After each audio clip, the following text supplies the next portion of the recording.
My name is Ingemar Hunnings. I am a solicitor. I qualified back in 1992. I'm regulated by the SRA, and I was in private practice in a law firm for 24 years. I was an equity partner, that's part owner of the business for 14 of those years. But about 10 years ago, almost exactly 10 years ago, I left that and I set up my own management consultancy, which you'll see here, Hunnings Consultancy, HCL. And we help law firms and people in the legal industry with running their businesses. We do a lot of compliance support based around the SRA, but also data protection, things like that. We work with systems like Leap and Proclaim case management systems, and we do a lot of work around the SQE and the QWE. Also, you can see Lexel, financial awareness training, things like this. So that's what we do. Now, about the summer of 2020, one of our client firms, who's actually a firm of paralegals, asked me, can you help me with qualifying work experience confirmation through the SQE route, which caused me to look into the new SQE that was coming in the autumn of 2021. And one of the things the SRA were changing was training contracts were going, and QWE was coming in, and you could reach out to an external solicitor to confirm your qualifying work experience. So I worked closely with the SRA to work out what they had in mind for how that should be done. And since then, I have assisted over 85 people by confirming their qualifying work experience. And this is people from all over the world on that. Over half of those are outside of the UK. I've probably done more of that than anyone, and I've got a really good handle therefore on what's going on. And I regularly speak with the SRA. I met them twice last autumn, for example. I'm not endorsed by the SRA, but I've ended up becoming a subject area expert. I'm going to try and help you with understanding things better in this webinar. Now, I'm not an expert on the old LPC route, but I do know how it perhaps may impact upon obtaining exemptions from some of the exams for the SQE. So what I propose to do is explain about the SQE, and then talk about exemptions, and then we'll move on to the Q&A. Okay, I'm going to share my screen and bring this up here.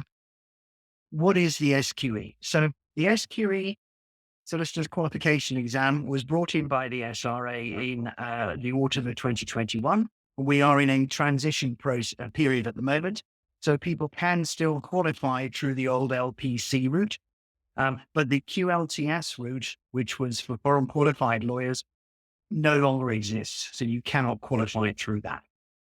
The LPC route is going to be available, I don't know the exact date, but sorted to the end of the decade for people who have already started it.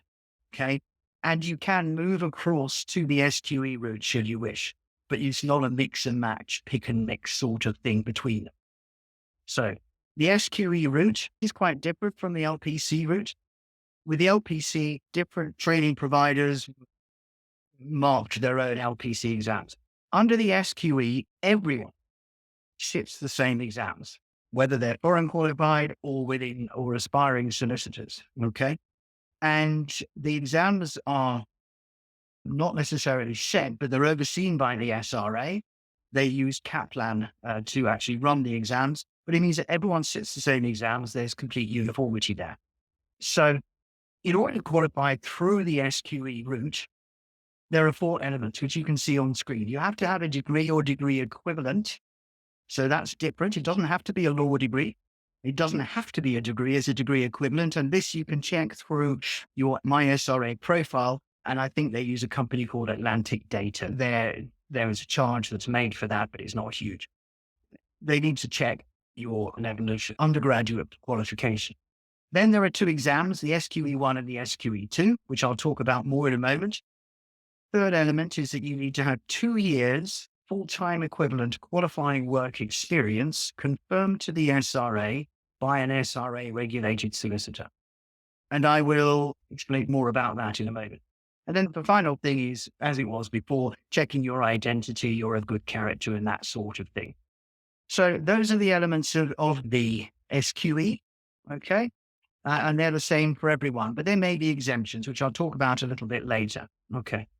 I don't need to talk about your qualification, as in your undergraduate qualification, that will need to be checked. And it either is or isn't good enough. But remember, it does not have to be a law degree. Some people say, oh, I need to do a GDM or something to transfer over. It's not required by the SRA. It may be required by a training provider, but that's their commercial choice. It's not a requirement for the SRA. It may help you do better in the exams, or it may not. Entirely up to you. But of course, they will charge for that. So remember that it's not an SRA requirement for you to have a law degree or to do a converter course. Now then, I'm using pages from our website where I have a lot of information, which you can search for in here. Okay.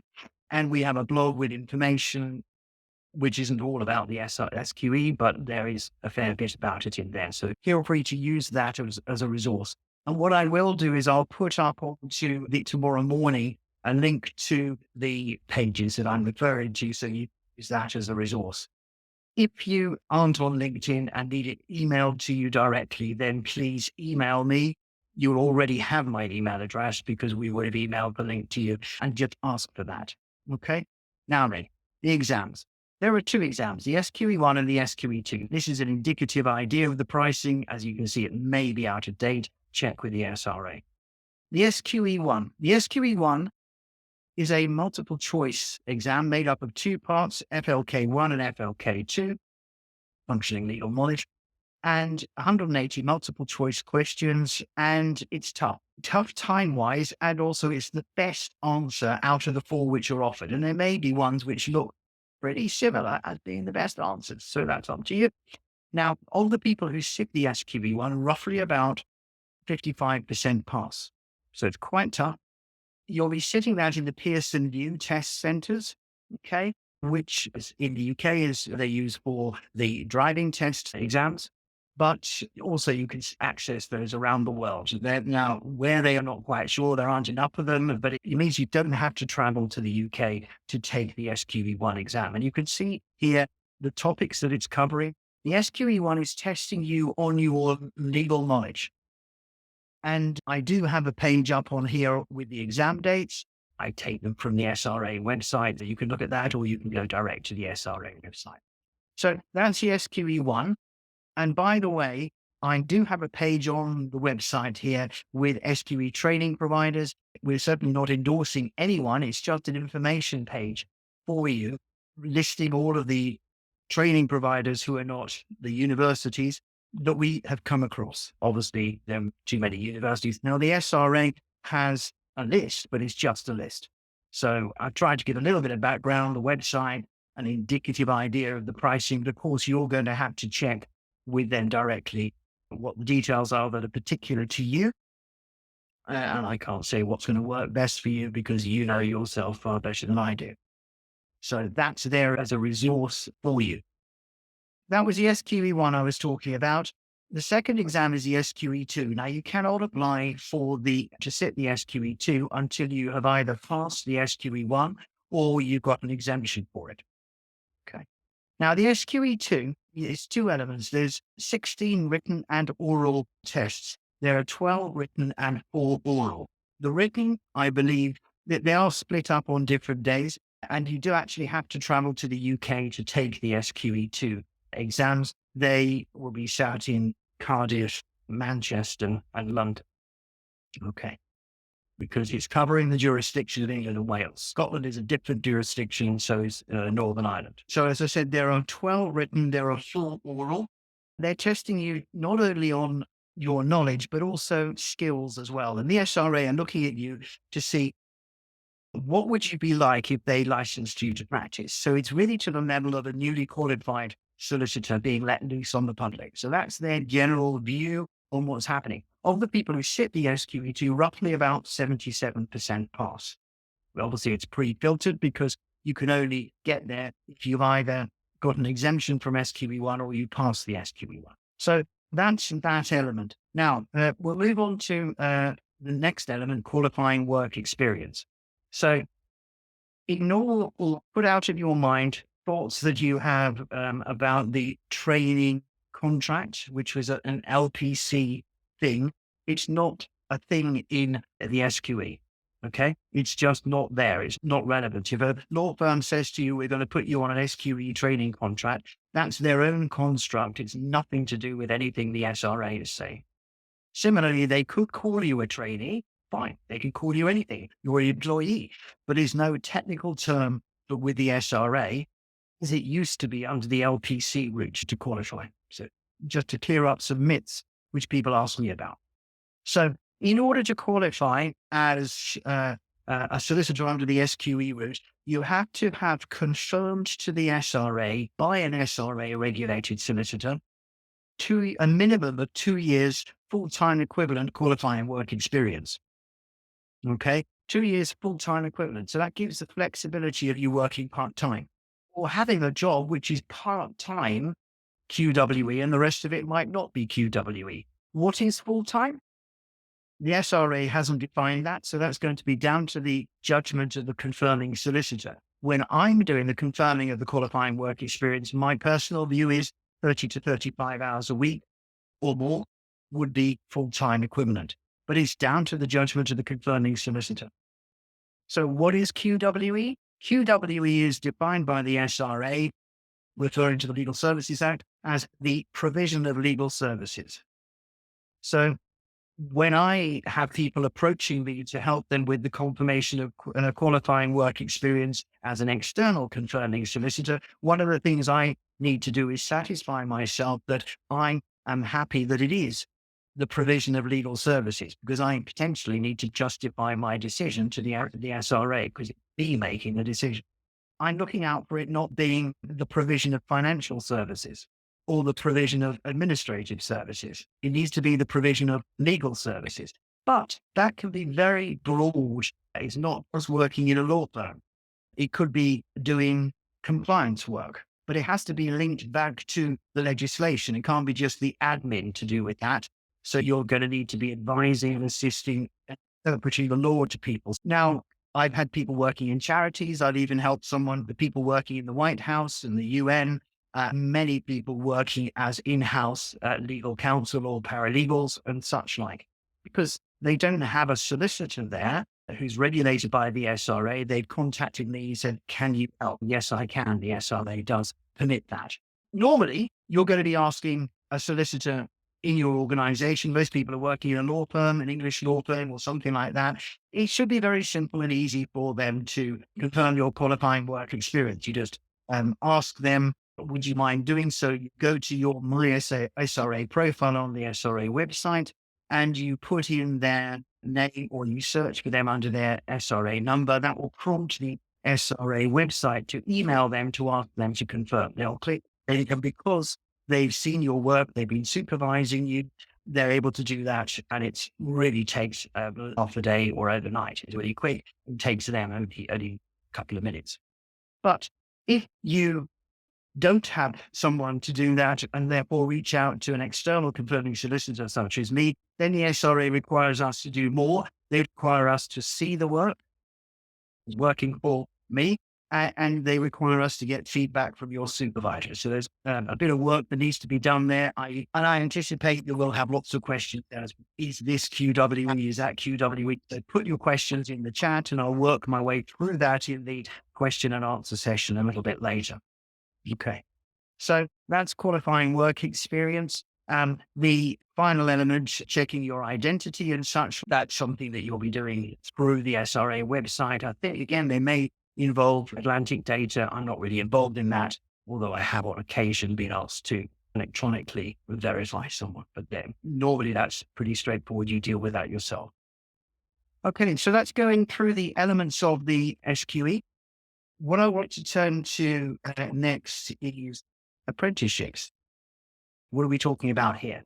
The SRA has been very careful to design the SQE so that for people who are based in England, I think also it covers Wales as well, the SQE fits within the government's apprenticeship scheme. Now, this is really very helpful for you. So the government has in England and Wales an apprenticeship scheme, which means that then the government pays for the training. If you can go on, or your employer can put you on as a graduate apprentice to do the SQE, what that means is you will not need to pay your tuition fees or your exam fees. So it's really financially helpful to you. Now, technically speaking, what happens is that the training provider receives payment directly from the government for 95% of the fees, and the other 5% is paid for by the employer, unless they can get an apprenticeship levy credit from someone who's big enough to be paying the apprenticeship levy. That probably won't be a law firm. It'll probably be some other bigger company, because it's the apprenticeship scheme. It's just that lawyers are now for the first time able to join it. You'll see that I've got a page here on our website giving information about this. It's just, I want to flag it up because potentially for those for whom it is available, it's really financially helpful. The apprenticeship service, their number is here. They are really, really helpful. But it's something your employers would need to do. And they would have to be using one of the apprenticeship training providers, which are on the approved government spreadsheet or list. And those are the University of Law and BPP. Not because the others aren't any good, it's just because the government closed the apprenticeship training list with COVID and they haven't reopened it, which is massively anti-competitive. But there you go. That's the situation. So I mentioned that to you because for some of you, that's going to be really helpful.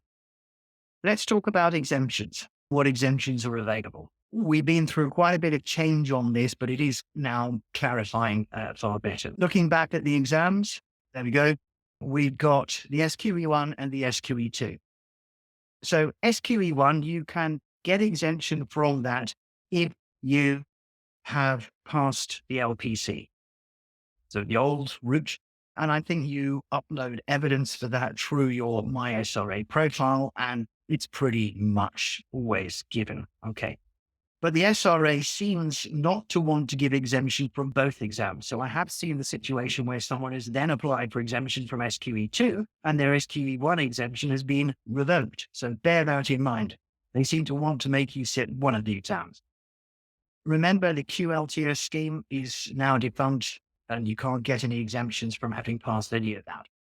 It is possible through the form I'm going to refer to in a moment to apply for exemption from SQE1 by submitting a huge dossier of paperwork to say that you've got experience in all of those areas of law, right down to the detail of attending police stations on criminal matters.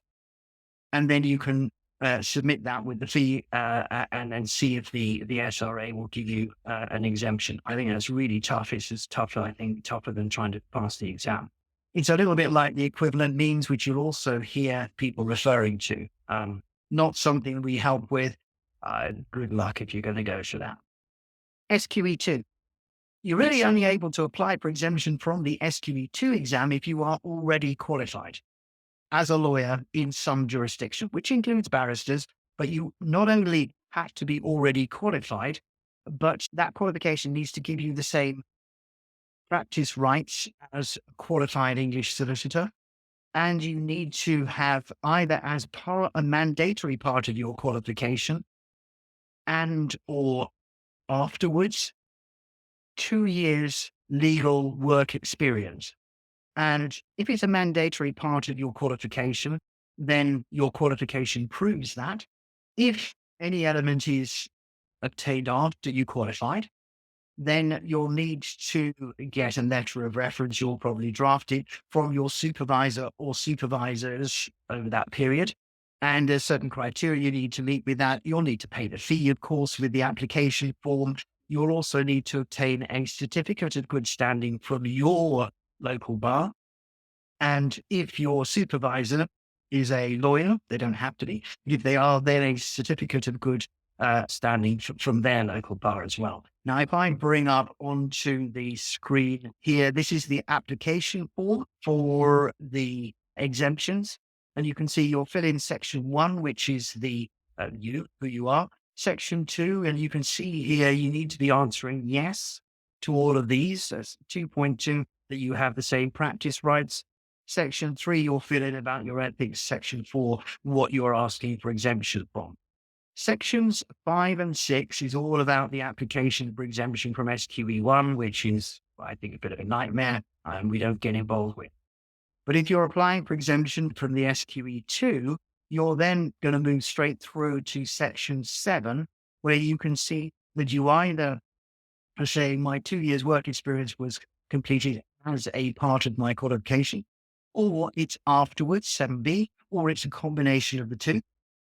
Now, there is a section 8, which you'll only get involved in filling in, where you've got to go and get loads of evidence, which you've got to get your referee to cross-reference. Nightmare, not something we get involved with helping people with. If you have less than 2 years legal work experience, and frankly, I'd say go and get the rest of them and don't bother with section 8. Or if you're not able to say that you have the same practice rights as an English solicitor, that's section 2.2 of the form. And that will catch some people who are from countries which are ex-Soviet Union, Russia, Ukraine, or what have you. There, you qualify as a lawyer just by passing your degree, but that doesn't give you the full practice rights. So there's a further exam you can take, which is and also, by the way, there is no professional body for you, so that causes another problem. But if you qualify as an advocate, then you do get the same practice rights, and you either will get automatic qualification because the SRA studied your system, or you can make an individual application for exemption. Now, let me go back to here. I think it's this one here. The SRA has upgraded its web page. Okay. And there's a blog on that I put in here. And I'm just going to take you straight into here. So on its web page, you can see it's got a number of countries in here.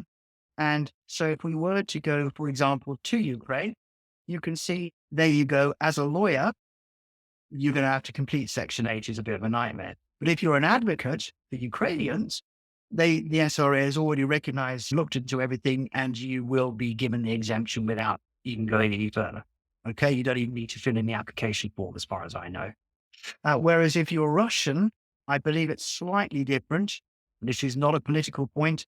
You can make the individual application and you're likely to have it granted. Okay. So it varies jurisdiction to jurisdiction. And the SRA has got a nightmare of a job looking at every legal jurisdiction around the world. And the USA has 50 jurisdictions. So it really gets very complicated. Okay. So one thing to say with regard to people who are already qualified as a lawyer somewhere, you are automatically exempt from the QWE requirement. Okay. As a lawyer already qualified in any jurisdiction, it could be a barrister in England and Wales, provided you've done your 2 years legal work experience, you will be exempted from the QWE automatically. You don't have to do anything other than submit your proof of qualification. For example, if you're making your application for exemption from SQE2, this will end up being ticked automatically by the SRA in your My SRA profile. Because these elements, you'll end up with green ticks against them as you go through them. Okay, so we talked about exemptions. I've talked about what's made up of the SQE route. I've talked about what the exams are. I just want to quickly check whether there is anything else that I was going to cover So just to say that we do assist people with applications for exemptions from SQE2, these SQE2 exams, if they're filling in section 7. If it's section 8, I can send some guidance notes, but it just becomes uneconomic for us to get involved with that. So we have here describing what we do. So we do help people. And basically, I'm reviewing your application and your reference letter to see if there's anything that's missing in there. But the form you can download from this page on our website. Of course, it's on the SRA website. And there's also a guidance on drafting the letter of reference. Okay, I think I talked long enough just giving information. I hope that's been helpful. What I'm going to start to do now is work through the questions in the chat, just going through the Q&A here. But one Zoom person has raised their hand. I just want to know, so Okay.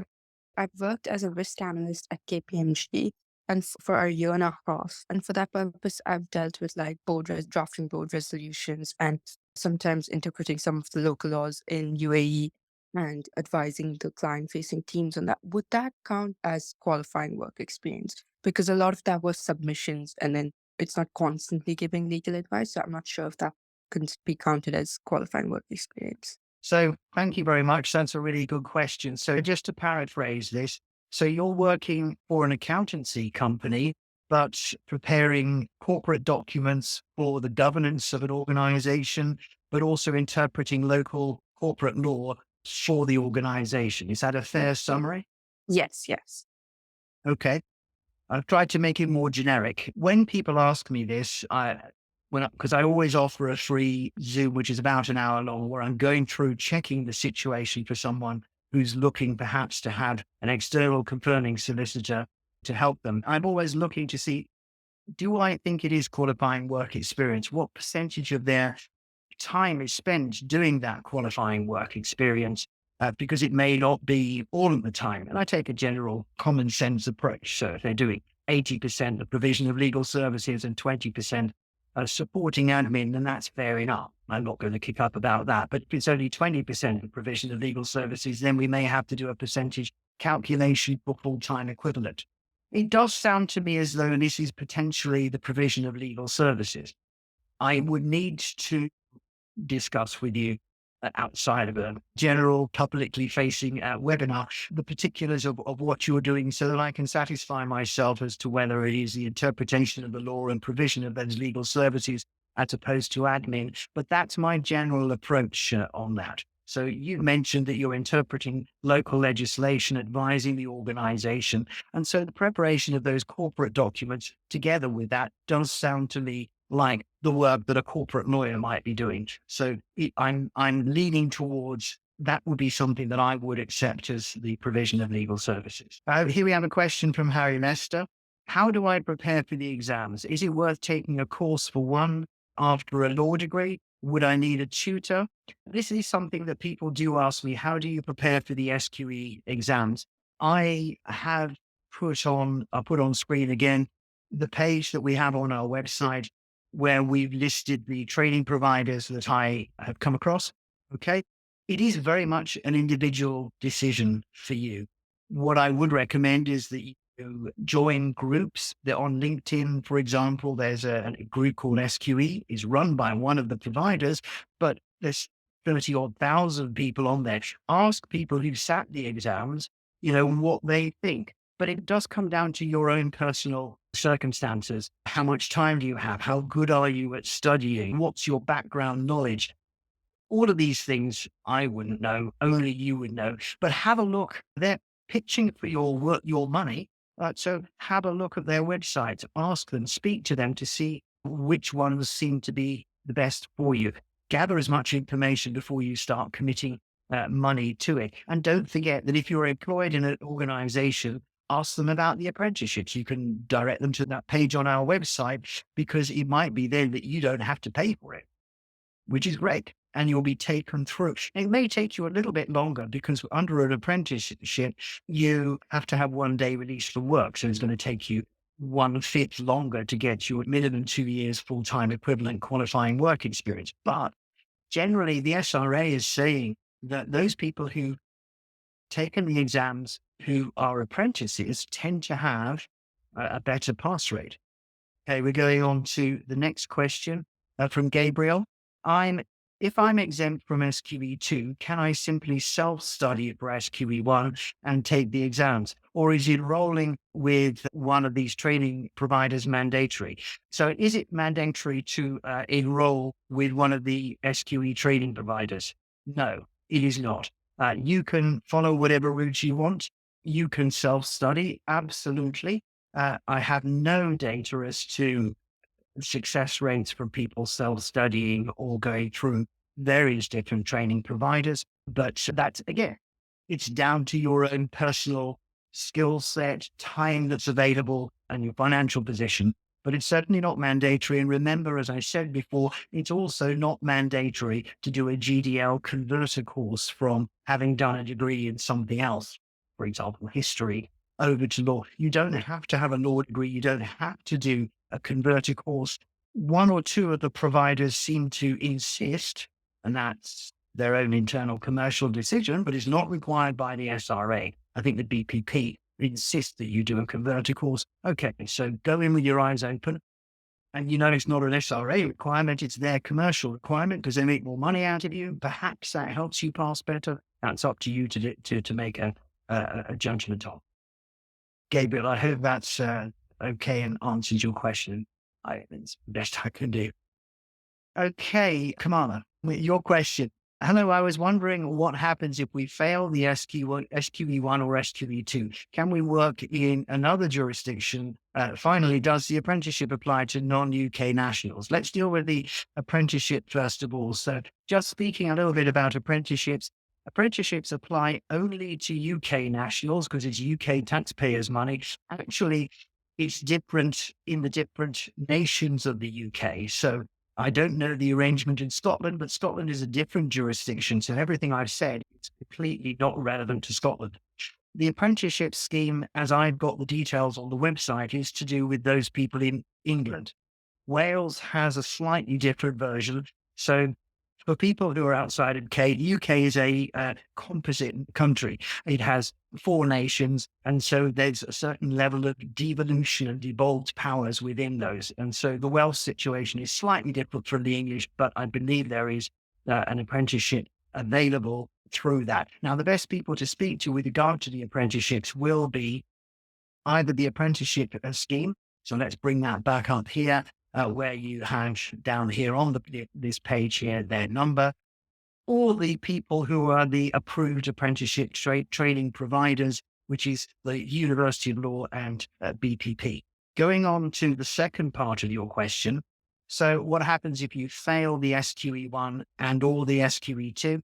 You can resit them. Okay, I don't have a lot of information about that because we're not involved in training people. Best to talk to the SRA on that, but I'm just looking for where I had some information on the resets, not on this page. It may be on the page with the exam dates that I put up here. Yeah, resets. There's a bit of information here, but you best just follow me the link and asking the SRA. I think that if you fail, let's say the FLK2, you can just resit just the FLK2. You don't have to resit the FLK1, which is part of the SQE1 exam. You get a certain number of attempts. I've got here after 3 attempts, you have to sit the whole thing again. Yeah, hopefully you're not in that situation. But if you are, then go and double check stuff with the SRA. Obviously, that's not a great position to be in, but there we go. It will happen because, for example, of the SQE1, only 55% pass. Next question, Mario. I am a qualified lawyer in Albania with 1 year of work experience as part of my qualification process. After that, I moved to the UK and I have been working as an immigration consultant at an OISC regulated firm. Does the work as an immigration advisor under the OISC regulated firm count towards the 2 years work experience? Yes, I believe it will. And if the above point does not count, can I sit the SQE exam? And if I pass it, return to Albania to work as a solicitor or barrister for another year, etc. Okay, there's a number of questions in there which I'll address. Hang on a moment, there's more. My understanding is that the SQE1 and SQE2 are independent from each other, so the second option may be possible. Let me unpack that and answer a number of questions, which I'll paraphrase. So first of all, if you're a foreign qualified lawyer, let's say, and your professional work experience, does it have to be in the UK? It does not have to be in the UK. It could be done in any country. It does not have to be in the country either that you qualified in, because I've been asked this. So as a foreign qualified lawyer, your professional legal work experience could be in any jurisdiction. It just needs to be professional legal work experience. Okay. And then, of course, you've got to go through the application process, meeting the requirements for the SRA. But just to clarify that point. So would work as an immigration firm, like an OISC regulated immigration firm, count as professional legal work experience? In my opinion, it would do. And so that would enable you to complete the minimum requirement qualifying as not professional work experience so that you could apply for exemption from the SQE2. Okay, now we're looking at, I'm just checking through here, just give me a moment. Can you sit the SQE1 exam and then return to your native country to do the rest of your required professional work and legal work experience. Yes, you could do. As I was saying, your professional legal work experience can be done in any jurisdiction. The SRA are not concerned about that, but you will have to have the elements which are not proved by your qualification effectively proved by getting a letter of reference by your supervisor. So you submit that together with the form and your fee and the certificates of good standing. So I hope that gives you the advice that you needed there, Mario. It seems that things should be fairly straightforward for you. Mabel, okay. Would one be able to do trainee solicitor contract for a minimum of 2 years with a law firm to cover for SQE run rather than writing the exam? Would that suffice? Okay. We've got a question about the interplay of the LPC with the SQE. A training contract is to do with the LPC route to qualify. So if you've done a training contract, you can only do that with a law firm if you passed your LPC, because they go in sequence. So if that's the case, qualify as a solicitor through the LPC route, because you've already passed your LPC exam. I believe there's another exam you've got to pass. And then if you've done your 2-year training contract, you qualify through the LPC route. You don't need to think about the SQE route. If the law firm is saying, we're going to give you a training contract, but it's to do with the SQE, then that's something they're doing internally commercially, but is not recognized by the SRA. But the minimum 2-year period that you spend working, if it meets the criteria for qualifying work experience, then that can be confirmed to the SRA by an SRA regulated solicitor as the QWE that's required. It's got nothing to do with the SQE 1 exam.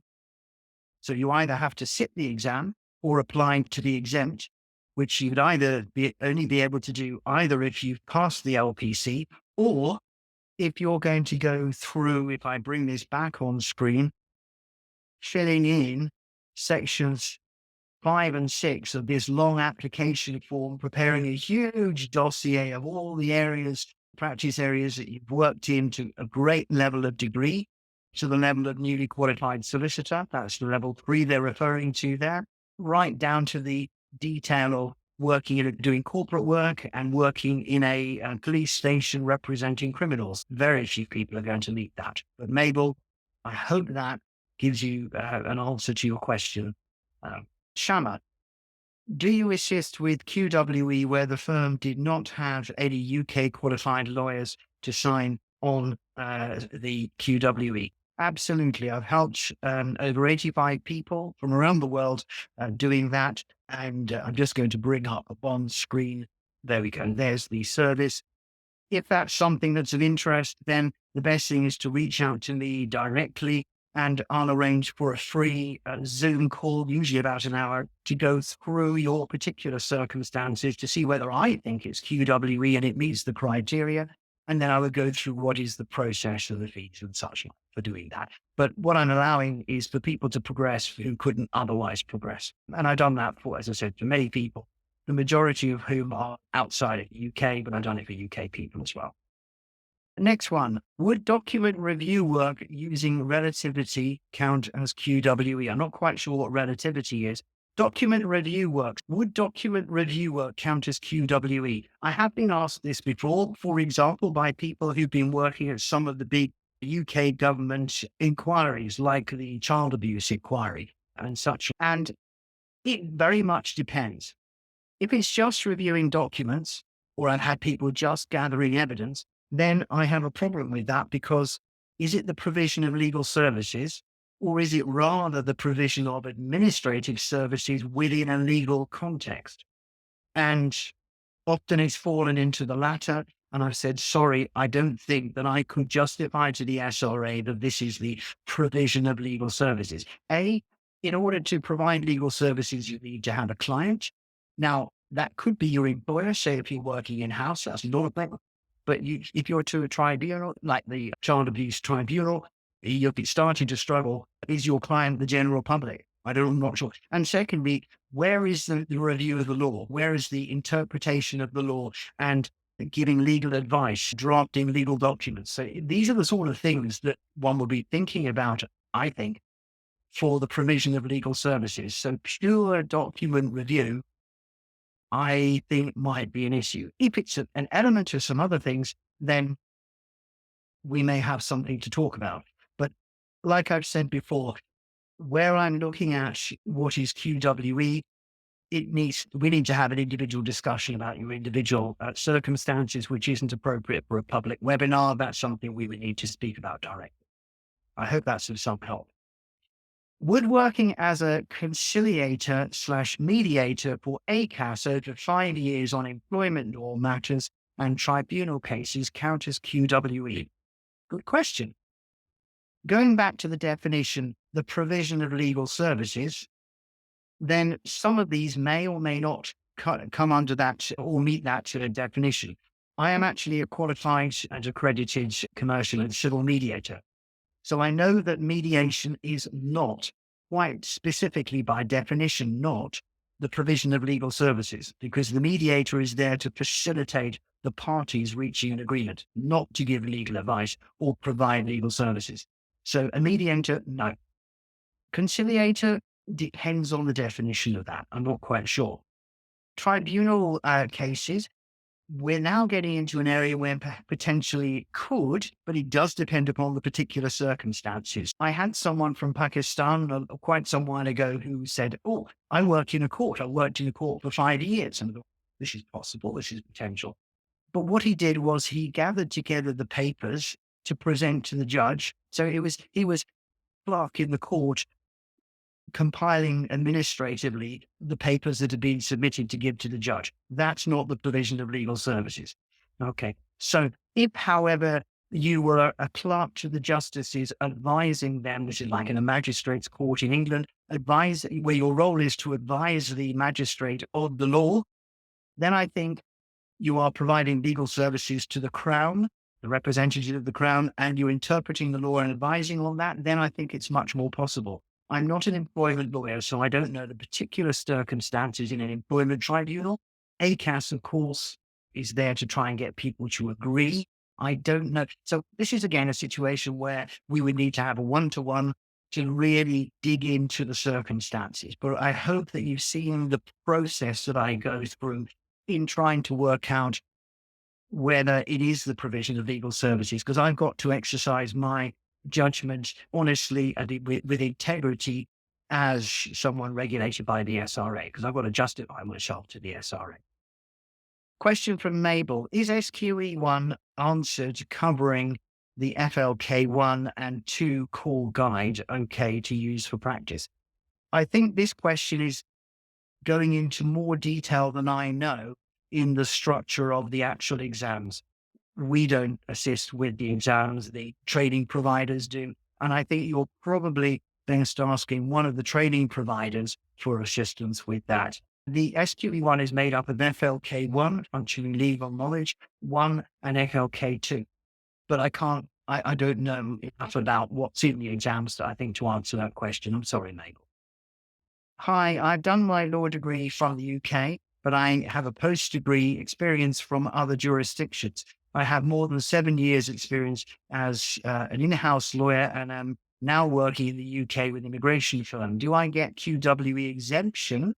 And if not, how can I get the solicitor's certificate from the UK?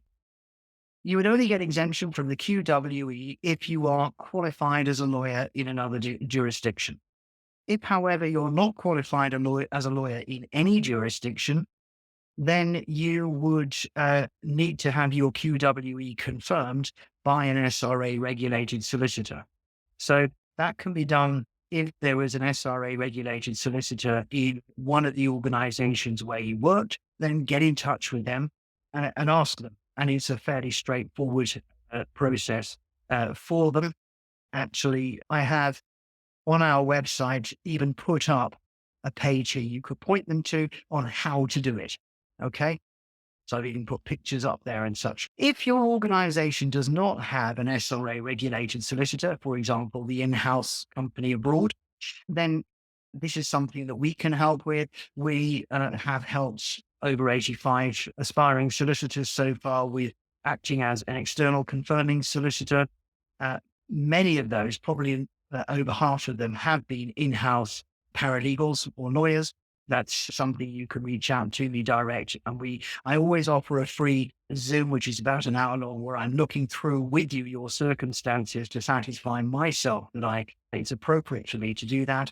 And then I would go through what the process is with you. So I hope that's of help. I have 3 questions. Let's read through them and I might then deal with them separately. Number 1, what is the difference between an advocate and a lawyer? In Canada, we have to write both exams, barrister and solicitor. I'll come back to that. Number 2, can you also elaborate on whether you have assisted a Canadian lawyer for an exemption from SQE2 and SQE1? What is the success rate if you have 7+ PQE as a barrister and solicitor in Canada? And then finally, just to clarify, so if you are exempted from SQE2, you are not automatically considered as exempted from SQE1, and it is likely that you would have to sit the SQE1 even if you have more than 5 years PQE in Canada. Okay. Let me deal with the first question. What is the difference between an advocate and a lawyer? This is terminology. So an advocate is a lawyer. Lawyer is a very broad generic term. Then within certain jurisdictions, there are specific terms of art around these. In England, the English and Welsh jurisdiction, there is no particular term of art around an advocate as far as qualification is concerned. But generally in the English language, an advocate is someone who is advocating on behalf of their clients, so therefore more likely to be doing representing them in court where they're arguing before the judge or the tribunal chairman or what have you. Lawyer is a generic term which covers all sorts of people, including judges, licensed conveyancers, barristers, patent attorneys, solicitors, all sorts. It's a very generic term. In the English and Welsh jurisdiction, generally the largest numbers of lawyers are solicitors by a long, long way, and then barristers, who are the specialist, let's say, advocates. Okay.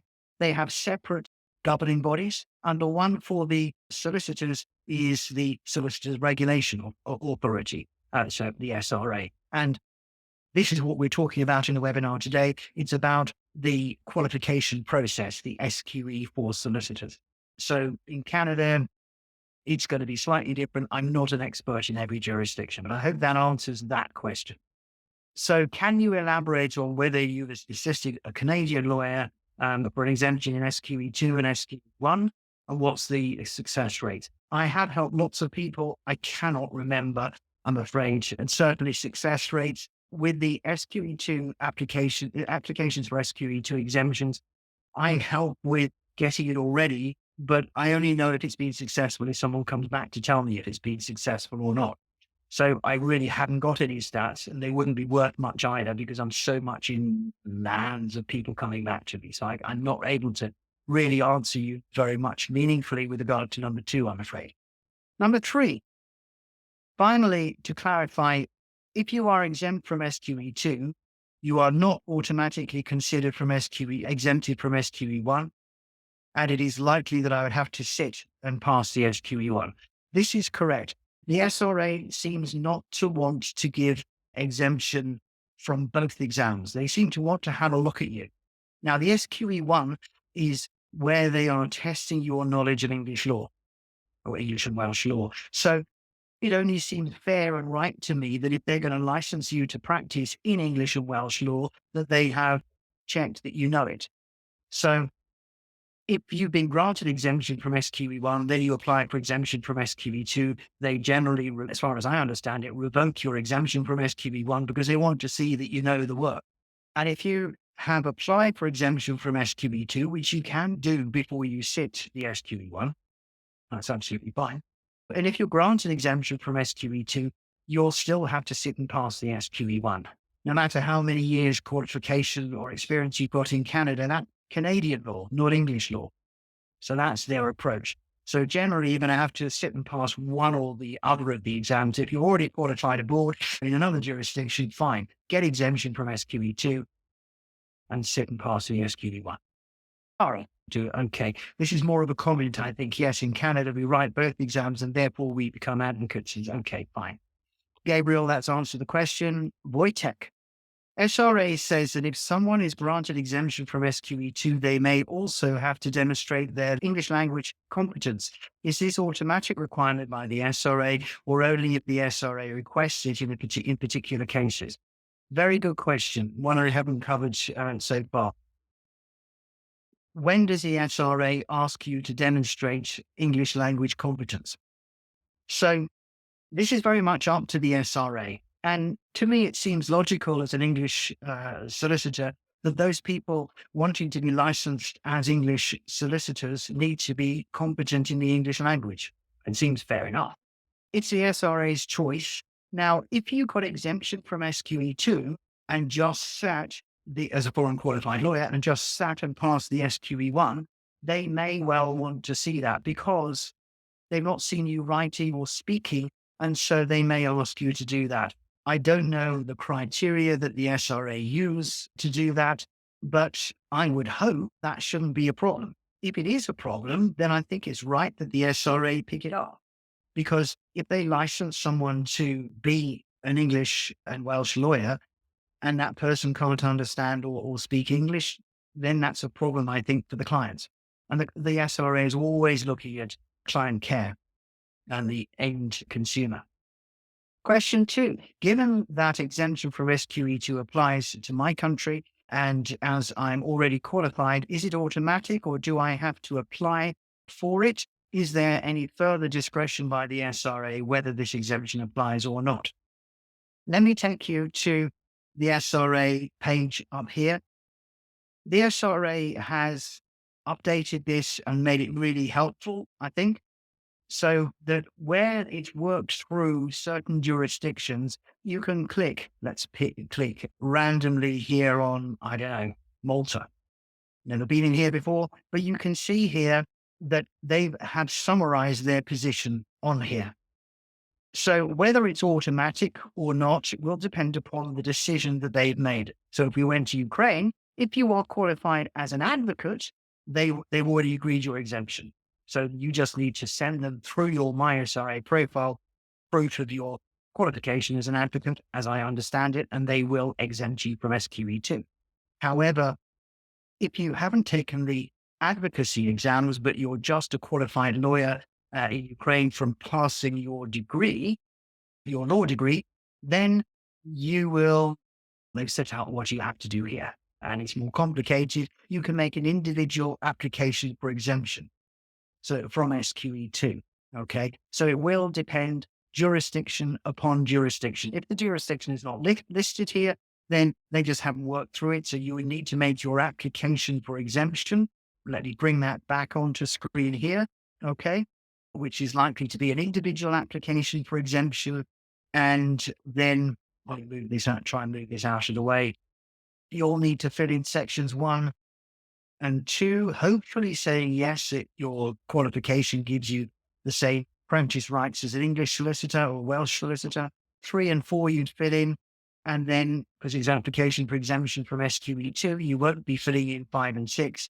You'll be going to section 7 and filling in whichever is the appropriate criteria. You only have to fill in section 8 if you don't yet have 2 years legal work experience, in which case probably I would say go and get it and concentrate on section 7. Or you have to fill in section 8 if your qualification doesn't give you the same practice rights as an English solicitor. Then you're into preparing a dossier, which has to be cross-referenced by your supervisor in support of your application, which is a bit of a nightmare and lots of hard work, not something we help people. We do help people with reviewing the section 7 supervisor reference letter, which is a service which we provide through our website in here as exemptions. Oh, there's question 3. I understand that after passing the SQE1, the SQE, I will be admitted to the bar. No, it's admitted to the role actually as a solicitor. I'm not sure what the fees are, but I do not actually want to practice. I would not apply for a practicing certificate, for which there are regular fees, correct? Yes. So you can be on the solicitor's roll for a nominal fee of about £20, something like that. But do please refer to the SRA website for the fees that they charge for the practicing certificate. Okay, question 4. Goodness me. If exemption to SQE 2 is not automatic and I would have to apply for it and wait for the SRA decision, can I do it before sitting the SQE 1? So can you apply for SQE 2 exemption before sitting the SQE 1 exam? The answer is basically yes. You can apply for the SQE 2 exemption before, during, or after sitting the SQE 1 exam. Not a problem. You just have to do it, obviously, before you apply for admission on the roll.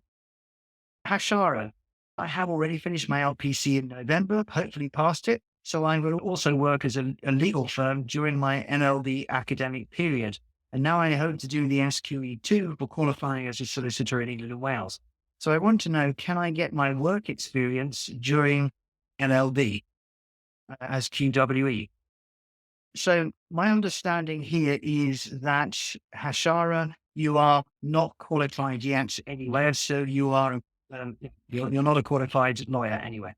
So the question, to summarize it, is can you get your QWE as a non-qualified person whilst you're doing your studies? Yes is the answer. You could do your qualifying work experience at any time. You could reach back in time as far as you want for your qualifying work experience. You could have got your qualifying work experience whilst doing your university undergraduate degree, or even before.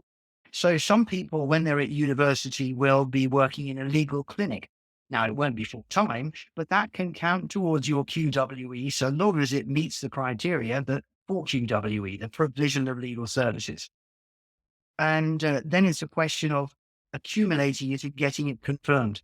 You have a minimum requirement, so obviously you can do more, of 2 years full-time equivalent, and that can be obtained in up to 4 placements. So if you got a week here or a week there, I really wouldn't bother because it's going to use up 1 or 2 of your placement options that you have. So try and get reasonably substantial chunks of QWE that you're going to get confirmed, 3 or 6 months or something, so that the remaining slots or placements that you have are sufficient to get the rest of your QWE confirmed. Because as I said, it's a minimum of 2 years, 24 months. So yes, you certainly can acquire your QWE whilst doing academic studies, but the academic studies themselves do not count as QWE, nor does mooting or practice this, that, and the other, or even training, or even delivering training. It needs to be the provision of legal services. So I hope that answers your questions, Hashara. Amber has a question. Did I say that the OISC QWE could give an exemption from SQE2? So can someone who is doing OISC immigration work then use that to get an exemption from SQE2? The answer to that is no.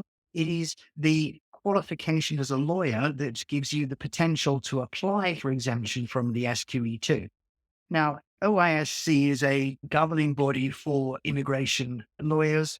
The SRA also can be a governing body for immigration lawyers, but the OISC is one of them. Okay. If you're doing the provision of legal services, then it is qualifying work experience. Whether the organization is governed by the OISC or the SRA or the FCA or anyone else. So the SRA doesn't care about the description of the job or who regulates the employer, if anyone. They just are looking at the nature of the work that you're doing, because QWE is supposed to be giving you the ability to acquire the soft skills that makes you a good lawyer, turns you from someone who knows lots of law into an effective solicitor. Amber, I hope that answers your question. So it could be that counts as QWE, but it certainly by itself would not give you exemption from the SQE2. Mabel, hi. As a foreign lawyer, does working with citizens' advice as a generalist advisor for 2 years count? It could do. So let me paraphrase that. Could a foreign qualified lawyer working as a citizens' advice general advisor then use that work as their 2 years post-qualification, I assume, legal work experience? And the answer is yes. Again, it needs to be legal work, but it's less exacting there than the QWE. But you will, if you're applying for exemption from the SQE2, you'll need to be giving examples of your work, or rather you'll be drafting the letter of reference for your supervisor. So you'll then be drafting for them examples of your work. You'll need to put in there how they supervised you, because they should have directly supervised you, and the other criteria which are required for the letter of reference. Yeah, potentially this could work for you, Mabel. Next question. Hanil. Hi. For a foreign national with 7 years PQE and qualified as a lawyer in a foreign jurisdiction, is one exempted automatically from QWE? If you're a foreign qualified lawyer, are you automatically exempted from QWE? The answer to that is simply yes. If you are qualified as a lawyer in any jurisdiction, you are exempt from QWE, provided that you have a minimum of 2 years legal work experience. And this will be quite clear to the SRA when you submit your application for exemption from the SQE2, assuming that's what you're going to do. If you set the SQE2, you could still submit your application, your qualification, and ask them to exempt you from the QWE, but it will happen automatically. So that's fine. Mabel, sorry, I meant to say that can one be exempt from the SQE2 as a foreign lawyer if one has worked with Citizens Advice Bureau post-qualification for 2 years, aside from work experience gained from abroad as a foreign lawyer? So again, let me paraphrase that. So if you're working at the Citizens Advice Bureau as a foreign qualified lawyer, will that be sufficient for your application for exemption from SQE2? And yes, it would be. Your professional legal work experience can be gained anywhere. It doesn't have to be in the UK or any other jurisdiction, or the jurisdiction where you qualified. It can be gained anywhere. Alison, I'm an advocate in India, and I am also working as a consultant paralegal with UK solicitors firm. Would that count for 2-year experience?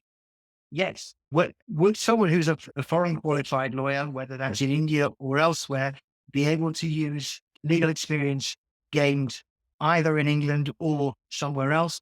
Certainly, yes. It doesn't have to be in any particular jurisdiction. So the professional legal work experience could be in an English law firm, or it could be in an Indian one. That's neither here nor there. As far as the SRA are concerned, it's the 2 years professional legal work experience, and that's fine.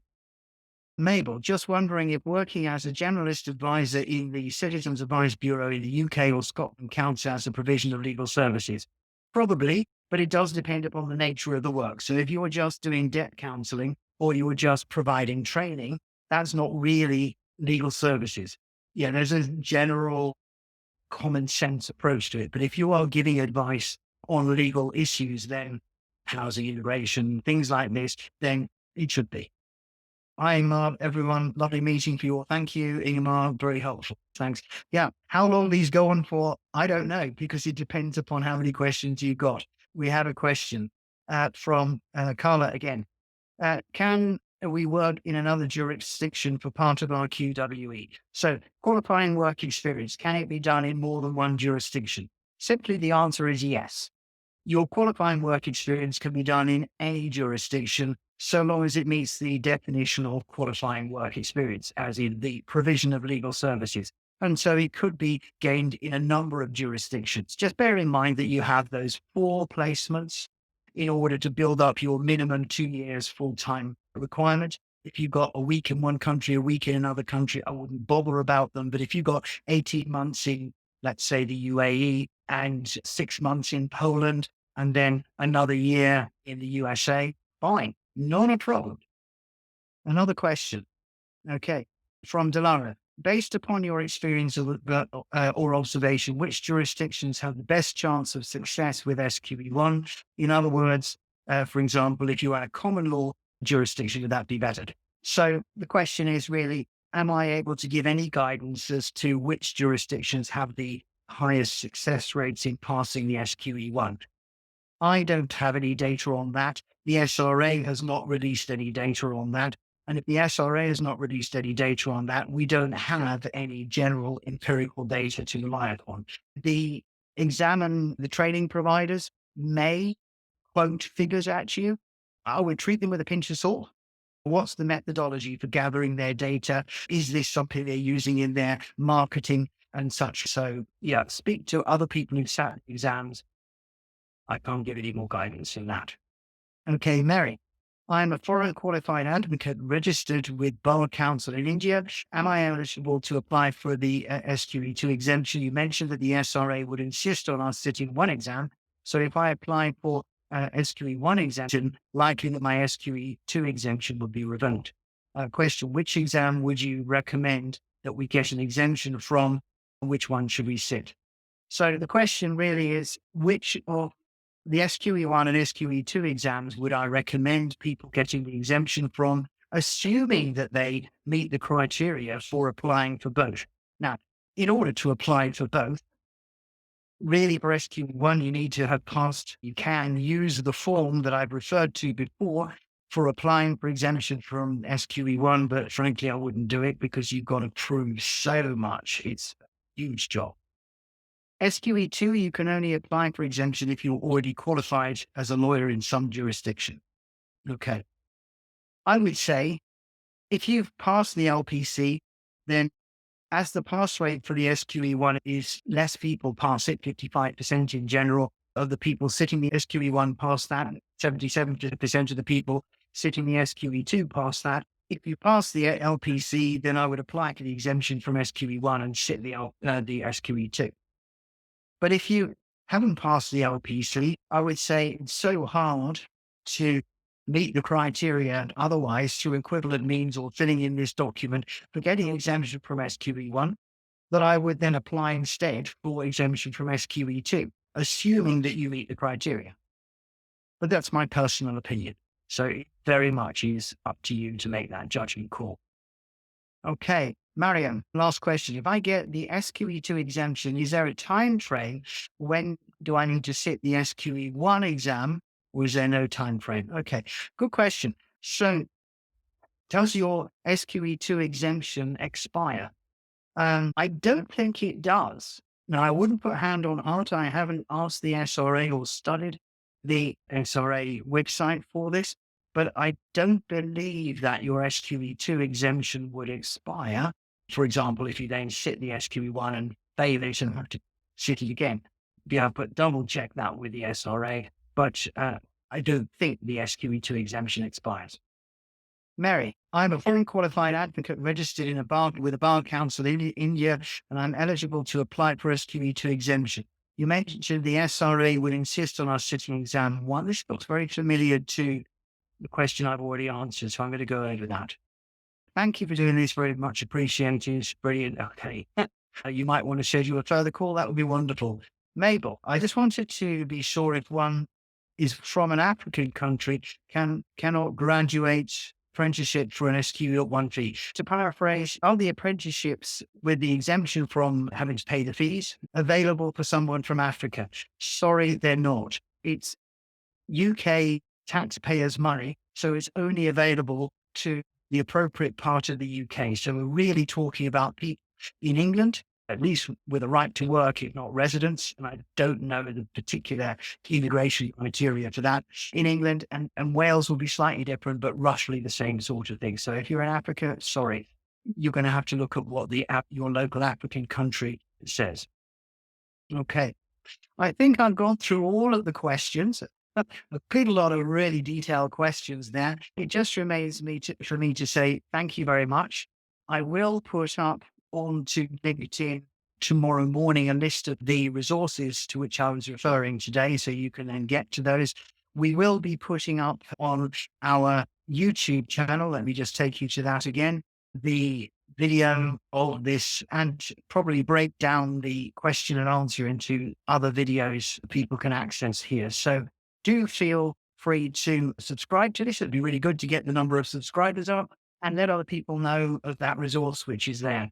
Just remains for me to say thank you very much and wish you all the best, and please keep in touch and good luck with all your endeavors.